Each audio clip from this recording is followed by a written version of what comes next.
राज्यात मांस विक्री किंवा कत्तलखाने 15 ऑगस्टला बंद ठेवण्याच्या निर्णयावरनं गदारोळ सुरू झालेला आहे। 15 ऑगस्टला स्वातंत्र्यदिनी काही महानगरपालिकांनी चिकन, मटण विक्री आणि कत्तलखाने बंद ठेवण्याचे आदेश जारी केले। यात मालेगाव, छत्रपती संभाजीनगर आणि कल्याण डोंबिवली महानगरपालिकेचा समावेश आहे। नागपूर महानगरपालिकेनं सुद्धा असेच आदेश जारी केल्याचं समजतंय।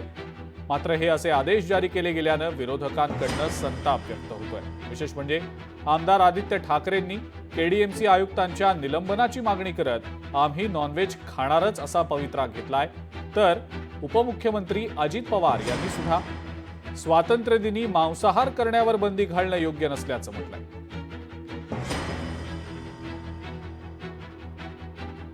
आम्ही ह्याचा कडकडून विरोध करू। ह्याच्यात 15 ऑगस्ट व्हेज खा किंवा नॉनव्हेज खा हे सांगण्याचा अधिकार ह्या महानगरपालिकेनं नाही, आयुक्तांना बिलकुलही नाही। लोकांनी काय करावं, काय नाही करावं, काय खावं, काय नाही करावं, काही नाही खावं हे त्यांना सांगण्याचा अधिकार नाही। आम्ही जाहीर आवाहन करतोय की ज्यांना नॉनव्हेज खायचं त्यांनी खावं।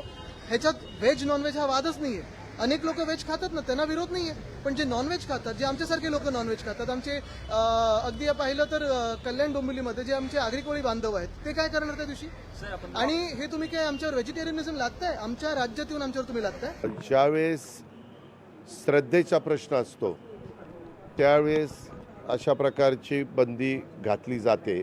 आता स्वातंत्र्य दिन हा देशाला स्वातंत्र्य मिळून 78 वर्ष होत आहेत। आपल्या देशामध्ये, आपल्या राज्यामध्ये काही जण शाकाहारी आहेत, काही जण मांसाहारी आहेत। भावनिक मुद्दा असेल तर एक वेळ त्या दिवसापुरती बंदी किंवा आणखीन काही काळापुरती बंदी घातली तर लोक एक्सेप्ट करतात। परंतु तुम्ही आता महाराष्ट्र दिनाला, 26 जानेवारीला किंवा 15 ऑगस्टला अशी जर बंदी घालायला लागला तर उलट अवघडच आहे। लोकशाही मराठी ऐका, पहा, जागरूक रहा।